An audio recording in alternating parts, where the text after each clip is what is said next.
Sebab hadirin sekalian, orang yang nanti meninggal dalam keadaan damai itu orang yang hatinya itu bersih, hatinya itu tenang, damai, tidak ada perasaan dendam sama orang. Karena jamaah sekalian, dalam beberapa riwayat dikatakan nanti di padang mahsyar, di padang mahsyar itu sangat dahsyat.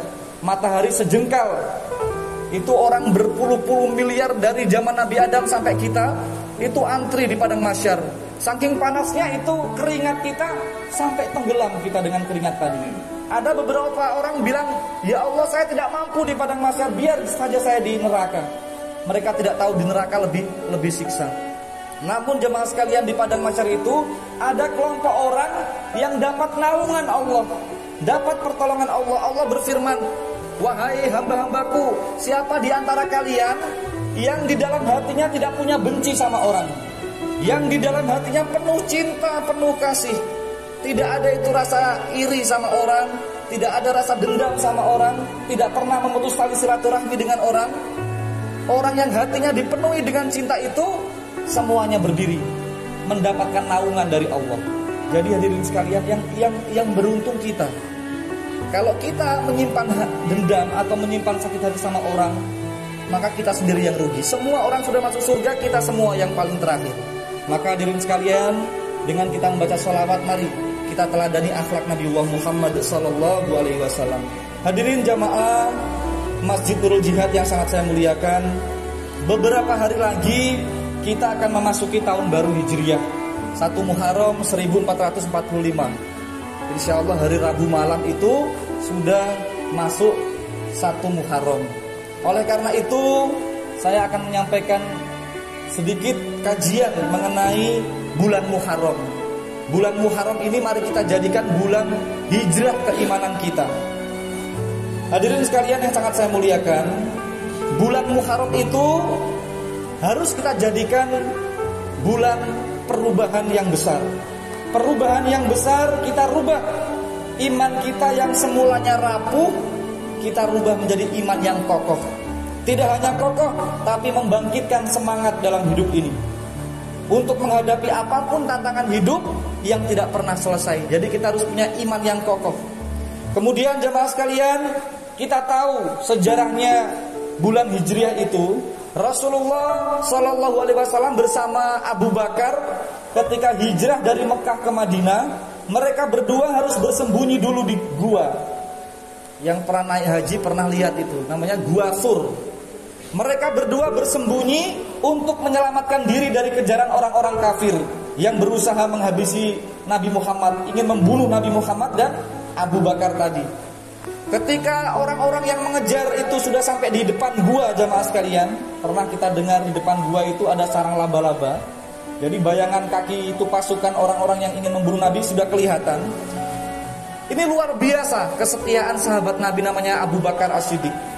Abu Bakar ini berdiri, duduk, jalan ke kanan, ke kiri, terus begitu. Yang dibayangkan bagaimana nanti kalau mereka tahu bahwa Rasul ada di dalam gua itu. Dan kalau Rasulullah wafat pada malam itu, maka tamatlah sejarah Islam ini, padamlah cahaya dunia ini. Kisah ini diterangkan oleh Allah di dalam surat At-Taubah ayat 40. Surat At-Taubah ayat 40, ayatnya panjang jemaah sekalian, tapi saya ambil di tengahnya saja. Nabi Muhammad melihat Abu Bakar yang cemas, yang gundah gulana.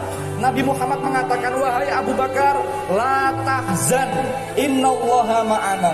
La tahzan, innallaha ma'ana. Jangan sedih, jangan cemas, sungguh Allah pasti bersama kita. Dari kisah yang sangat pendek ini jemaah sekalian, ada beberapa pelajaran yang sangat berharga dalam hidup kita. Yang pertama, dalam hidup ini jangan pernah bermimpi bahwa ketika kita berjuang, kita berusaha, kemudian tidak menghadapi tantangan, sekalipun kita ini orang kuat, orang baik, orang hebat, jangan bermimpi hidup ini tanpa tantangan. Semua ada tantangannya. Jangan juga merasa bahwa kita ini orang baik-baik terus, lalu kita semua yakin semua orang senang sama kita, semua orang cinta sama kita. Tidak jamaah sekalian. Kurang apa harumnya akhlak Nabi Muhammad, kurang apa kedermawanan Nabi Muhammad, kurang apa kesopanan Nabi Muhammad, selalu menghargai orang. Itu pun tetap ditakdirkan Allah bertemu dengan orang-orang yang membenci, bahkan orang yang mau membunuh beliau.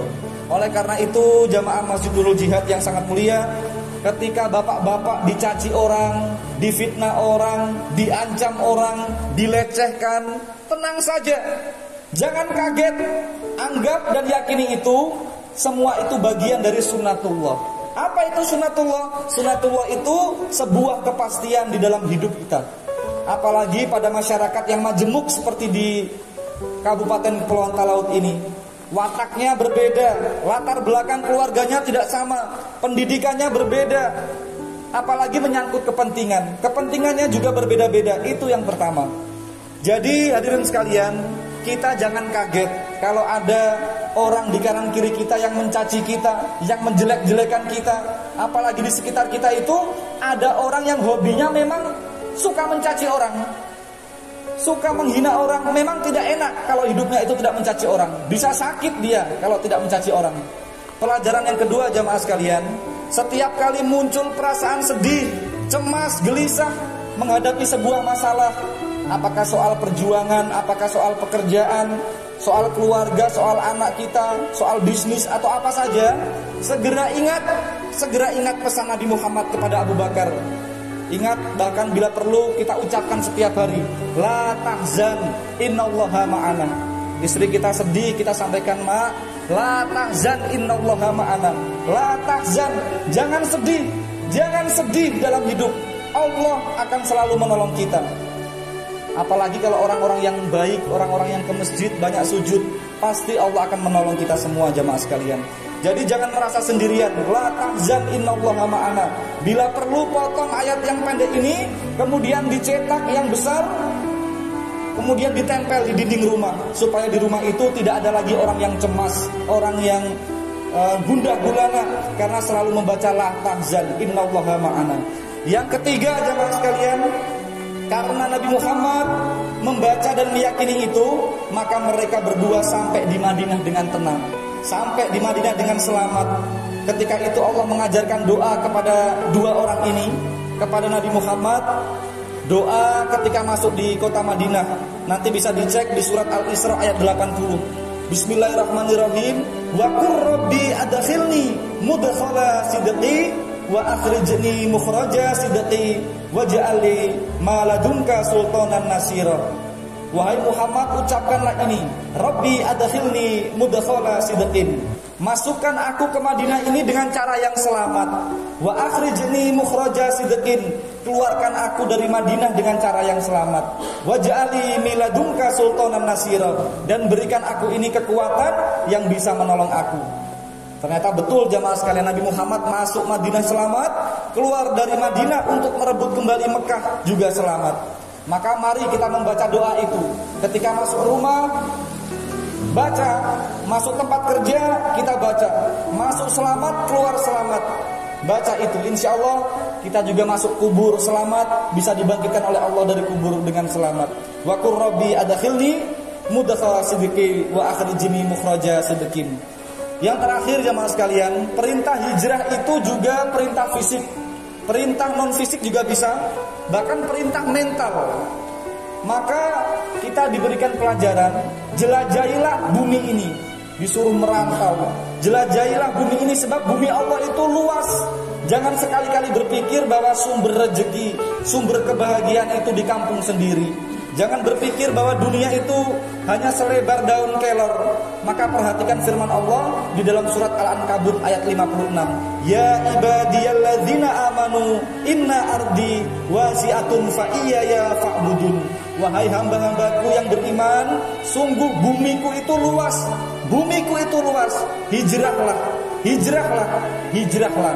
Fa iyaya fa'budun. Dan hanya kepada aku semata hendaklah engkau menyembah aku. Aku lu qauli hada wastaghfirullah innahu huwal ghafurur rahim. Walhamdulillahi rabbil alamin. Allahumma ighfiril muslimina wal muslimat wal mu'minina wal mu'minat al ahya'i minhum wal amwat. Wahai Allah, kami bersyukur atas limpahan nikmat-Mu. Selama setahun ini semua suka dan duka telah kami rasakan, dan semua itu terjadi atas rencana-Mu yang pasti terbaik untuk dunia dan akhirat kami. Maha suci Engkau ya Allah, terimalah semua ibadah kami dan ampunilah dosa-dosa kami semua, karena belum mampu menyembah-Mu secara benar selama setahun ini. Wahai Allah, memasuki tahun baru 1 Muharram 1445 Hijriah nanti ya Allah, kami mohon kepadamu untuk berubah ya Allah, dari gunungan dosa selama setahun ini menjadi lautan ampunan pada tahun baru nanti ya Allah. Dari kesalahan ibadah menjadi ibadah yang benar, dari sakit menjadi sehat, dari sedih dan kurang rezeki menjadi bahagia dengan limpahan rezeki, dari serakah menjadi bersyukur dan qanaah, dari maksiat menjadi taat beribadah. Wahai Allah, rubahlah hidup kami dari kebiasaan buruk selama setahun ini menjadi kebiasaan yang terpuji pada tahun baru nanti. Dari khawatir menjadi tenang, dari kegelapan menjadi penuh cahaya, dari sulit menjadi mudah, dari kemunduran menjadi maju dan berprestasi, dari hina menjadi mulia, dari malas menjadi semangat, dari yang semula Engkau murkai menjadi Engkau cintai, dan dari tidak pasrah menjadi pasrah sepenuhnya kepadamu. Hasbunallah wa ni'mal wakil, ni'mal maula wa ni'man nasir, wala haula wala quwata illa billahil aliyil azim. Rabbana atina fid dunya hasanah wa fil akhirati hasanah wa qina azabannar, walhamdulillahi rabbil alamin.